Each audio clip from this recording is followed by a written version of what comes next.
আসসালামু আলাইকুম। আমি মোহাম্মদ সালাউদ্দিন সবাইকে সালাম ও শুভেচ্ছা জানাচ্ছি পৃথিবীর যে প্রান্ত থেকেই দেখছেন। বর্তমানে বাংলাদেশের রাজনৈতিক প্রেক্ষাপটে সবচেয়ে নতুন একটি মাত্রা যোগ হয়েছে এবং সবচেয়ে আলোচিত বিষয় হচ্ছে যে বাংলাদেশের উপরে কি মার্কিন যুক্তরাষ্ট্র স্যাংশন দিচ্ছে। আর এই গ্লোবাল ভিলেজে আমরা জানি যে একটি দেশ আরেকটি দেশের উপর নির্ভরশীল এবং একটি দেশের সাথে আরেকটি দেশের অনেক বিষয় নিয়ে ব্যবসা বাণিজ্য অনেকগুলো বিষয় সম্পৃক্ত থাকে। তো সেই প্রেক্ষাপটে যদি মার্কিন যুক্তরাষ্ট্র যদি বাংলাদেশের উপর স্যাংশন দেয়, তাহলে বাংলাদেশের ভবিষ্যৎ কোন দিকে যাবে? এবং বর্তমানে আমাদের যে বাংলাদেশে যে অবৈধভাবে দখলকারী মোহাম্মদ ইউনূস, তার অবস্থা কি হবে, তার ভবিষ্যৎ কি হবে? এইগুলো নিয়ে সারা বিশ্বেই বাংলা ভাষাভাষীদের মধ্যে আলোচনা হচ্ছে এবং প্রত্যেকটি বাঙালি এই বিষয়টি নিয়ে কনসার্ন। দেশপ্রেমিক প্রত্যেকটি মানুষ এই বিষয়টি নিয়ে কনসার্ন।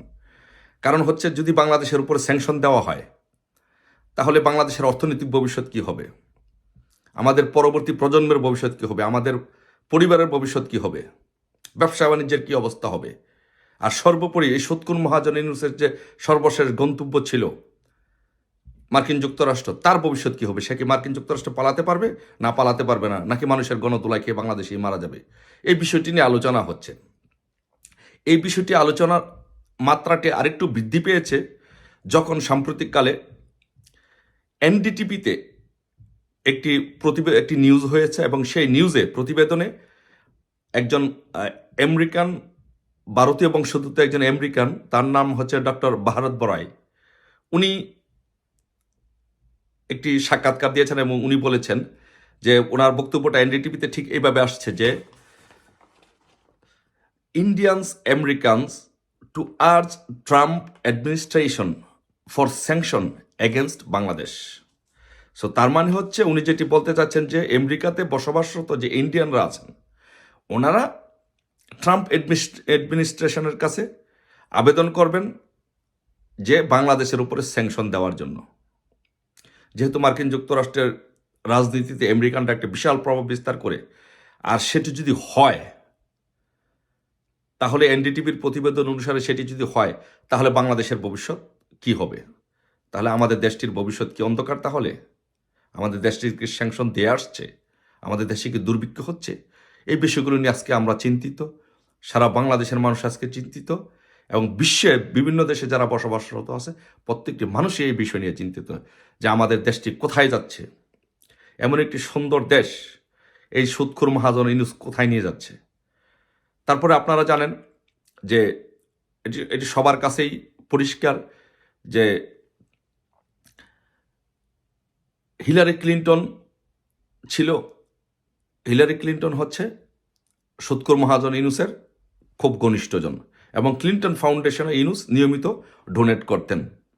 তো সেই জন্য ডোনাল্ড ট্রাম্প ইউনূসের প্রতি স্বভাবতই, যেহেতু তার প্রতিপক্ষ, তার এন্টি, এই জন্য ডোনাল্ড ট্রাম্প তার নির্বাচনের আগে তার টুইটারে, যেটি এখন এক্স হয়ে গিয়েছে, এখানে বলেছে সে নিজেই বাংলাদেশে যে বসবাসরত মাইনরিটি আছে তাদের উপরে যে হামলা হচ্ছে, তাদের উপরে যে আক্রমণ হচ্ছে, তাদের বাড়িতে যে আক্রমণ হচ্ছে, ব্যবসা বাণিজ্য যে আক্রমণ হচ্ছে, তাদের বাড়িতে যে আগুন দেওয়া হচ্ছে, এগুলো নিয়ে ডোনাল্ড ট্রাম্প নিজেই তার টুইটারে, বর্তমান এক্সে, সে কনসার্ন প্রকাশ করেছে। সে বলেছে যে কমলা হ্যারিস যদি নির্বাচিত হয়, তাহলে এটি দেখাশোনা করবে না, কারণ যেটি জো বাইডেন যেটি করেনি।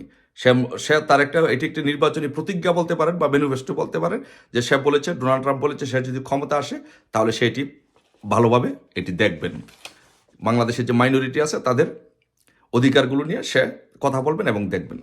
তার মানে কি? তার মানে হচ্ছে যে আমরা যদি এনডিটিভির সাক্ষাৎকারে ভারত ভরায় যেই কথা বলেছেন এবং টুইটারে যে ডোনাল্ড ট্রাম্প যে কথা বলেছেন, এই দুইটি বিষয় যদি আমরা একত্রে করি, বিশ্লেষণ করি, এবং আরেকজন ব্যক্তি কিন্তু একটি কথা বলেছেন যে ডোনাল্ড ট্রাম্প প্রেসিডেন্ট হিসেবে শপথ নেওয়ার পরে নতুন যে মার্কিন গোয়েন্দা সংস্থার পরিচালক হিসেবে যে প্রধান হিসেবে দায়িত্ব নেবেন, সেও কিন্তু একজন হিন্দু এবং ইন্ডিয়ান বংশোদ্ভূত। সেও এই ব্যাপারে তার কনসার্ন প্রকাশ করেছে। তার মানে সমগ্র বিষয়গুলো যদি আমরা একত্রে আলোচনা করি, সমগ্র বিষয়গুলোকে যদি আমরা বিশ্লেষণ করি, তাহলে দেখব যে বাংলাদেশের উপরে মার্কিন যুক্তরাষ্ট্রের স্যাংশন কিন্তু আসছে। তো মার্কিন যুক্তরাষ্ট্রের স্যাংশন যদি বাংলাদেশের উপরে ধেয়ে আসে, তাহলে কাদের উপরে আসবে, কারা আক্রান্ত হবে? দেখেন, প্রথম যদি আপনি বলেন যে ব্যক্তি পর্যায়ে স্যাংশন আসবে, সেই ব্যক্তি পর্যায়ে হবে, উপদেষ্টারা হবে আসিফ, নাহিদ, মাহফুজ, যারা বাংলাদেশকে একটি জঙ্গি রাষ্ট্র বানাতে চাচ্ছে, যারা হিন্দুদের উপরে হামলা করার জন্য উস্কে দিচ্ছে। ইনুসের উপরে আসবে, সৎকর মহাজন ইনুসের উপরে আসবে, কারণ তার নেতৃত্বে এগুলো হচ্ছে। তারপর প্রতিষ্ঠান হিসাবে যদি বলেন যে বাংলাদেশ আর্মির উপরে আসবে, আর্মির উপরে যদি আসে, সেটি কী হবে? জাতিসংঘ সহ যত আন্তর্জাতিক মানবাধিকার সংস্থা আছে, সেই শান্তিরক্ষা মিশন থেকে বাংলাদেশ আর্মিদেরকে ফেরত পাঠানো হবে, বা নতুন করে ওখানে কোনো শান্তিরক্ষা মিশনে নেওয়া হবে না। কারণ এখানে এনডিটিভিতে যে সাক্ষাৎকার দেওয়া হয়েছে, সেই সাক্ষাৎকারে কথা বলা হয়েছে, যে নিউজ প্রতিবেদনটি হচ্ছে, সেখানে বলা হয়েছে যে এই ইউনূস হচ্ছে একটি মিলিটারি ব্যাকড গভর্নমেন্ট, এটি হচ্ছে একটি পাপেট গভর্নমেন্ট, স্পষ্ট করে এখানে বলা হয়েছে। তার মানে হচ্ছে আর্মি তাদের এই ইউনূসকে ব্যাকআপ দিচ্ছে, তার মানে পুরোটা দোষ আর্মির উপরে চাপানো হচ্ছে, তার মানে আর্মির উপরে সেই স্যাংশনগুলো আসবে। তারপর দেশ হিসাবে আমাদের মার্কিন যুক্তরাষ্ট্রের সাথে গার্মেন্টসের একটা বিশাল বাণিজ্য আছে, আমরা অনেক গার্মেন্টস পণ্য রপ্তানি করে ওইখান থেকে আয় করি, 80% রপ্তানি আসে গার্মেন্টস সেক্টর থেকে। আর সেটি যদি হয়, তাহলে বাংলাদেশের গার্মেন্টসগুলো প্রায় বন্ধ হয়ে যাবে। তার মানে হচ্ছে যদি বাংলাদেশের ওপরে স্যাংশন আসে, তাহলে বাংলাদেশটা একটা একেবারে পঙ্গু হয়ে যাবে। এই উপদেষ্টাদের জীবন বিপন্ন হবে, উপদেষ্টারা কোথাও পালাতে পারবে না, আর্মির উপরে স্যাংশন আসবে, এবং দেশের অর্থনীতি একেবারে পুরাটাই ব্রোকেন হয়ে যাবে, যার ফলে বাংলাদেশের দুর্ভিক্ষ দেখা দিবে এবং গৃহযুদ্ধ দেখা দিবে। এবং আরেকটা বিষয় যে হচ্ছে যে এই ইন্ডিয়ানসরা যারা আছেন, তারা কিন্তু স্যাংশন দেওয়ার জন্য এই মার্কিন যুক্তরাষ্ট্র অ্যাডমিনিস্ট্রেশনকে অনুরোধ করবে। তাহলে আমাদের স্যাংশন কি তাহলে দিয়ে আসছে? আমাদের বাংলাদেশের ভবিষ্যৎ কি তাহলে অন্ধকার হয়ে যাচ্ছে? আমরা কীভাবে বাঁচতে থেকে আমরা যদি আরেকটি জিনিস লক্ষ্য করি, দেখি যে 10 তারিখে শহীদ নূর হোসেন দিবস উপলক্ষে যে আওয়ামী লীগ যে মিছিল করতে চেয়েছিল, বিক্ষোভ মিছিল, এবং নূর হোসেনের প্রতিকৃতিতে পুষ্পস্তবক অর্পণ করতে চেয়েছিল, সেখানে যেভাবে নির্বিচারে আওয়ামী লীগের নেতাকর্মীদের উপরে হামলা করা হয়েছে, নারীদের উপরে হামলা করা হয়েছে, মুক্তিযোদ্ধাদের উপরে যেভাবে হামলা করা হয়েছে, বৃদ্ধ মুক্তিযোদ্ধাদের উপরে, এই বিষয়গুলো যখন অ্যামনেস্টি ইন্টারন্যাশনাল যখন দেখেছে, অ্যামনেস্টি ইন্টারন্যাশনাল এই ব্যাপারে কনসার্ন প্রকাশ করেছে এবং বলেছে অ্যামনেস্টি ইন্টারন্যাশনাল বাংলাদেশের সবার right, freedom speech, freedom of movement, এগুলো প্রকাশ করার মতো স্বাধীনতা দিতে হবে, তারা কনসার্ন প্রকাশ করেছে। তাহলে বুঝেন যে বাংলাদেশের অবস্থা এখন কোন দিকে যাচ্ছে। তারপর ভারত আরও একটি কথা বলেছেন, ভারত বড়াই আরও একটি কথা বলেছেন। দেখেন উনি কি বলেছেন এনডিটিভিতে, উনি বলেছেন, a lot of people are talking about external interference in the overthrow of democratically elected government in Bangladesh.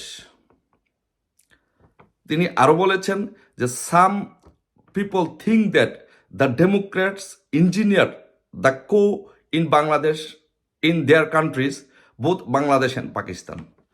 তার মানে উনি ওই এনডিটিভি আরও বলেছে যে এই বাংলাদেশের আওয়ামী লীগ সরকারকে উৎখাত করার জন্য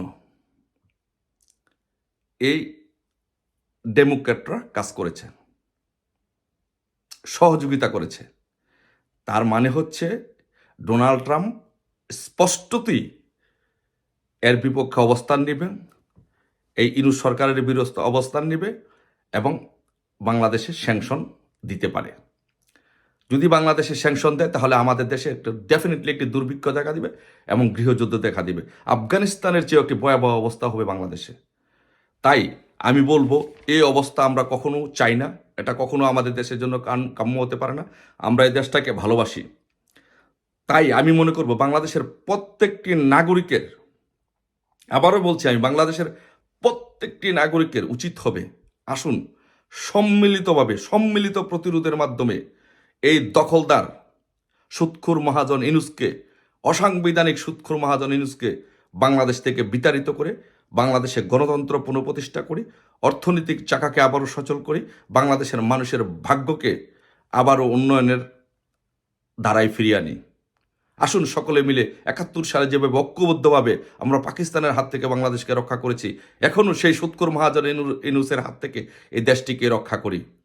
নয়তোবা এই দেশে দুর্ভিক্ষ দেখা দিবে, নয়তোবা এই দেশে গৃহযুদ্ধ দেখা দিবে। এই সুদখোর মহাজন ইউনূস কিন্তু বাংলাদেশ থেকে হাজার হাজার কোটি টাকা কিন্তু উনি সামাজিক ব্যবসা করার জন্য পাচার করে ফেলবে। অলরেডি উনি হাজার হাজার কোটি টাকা পাচার করেছেন হুন্ডির মাধ্যমে পৃথিবীর বিভিন্ন দেশে এই সামাজিক সুদের ব্যবসা করার জন্য।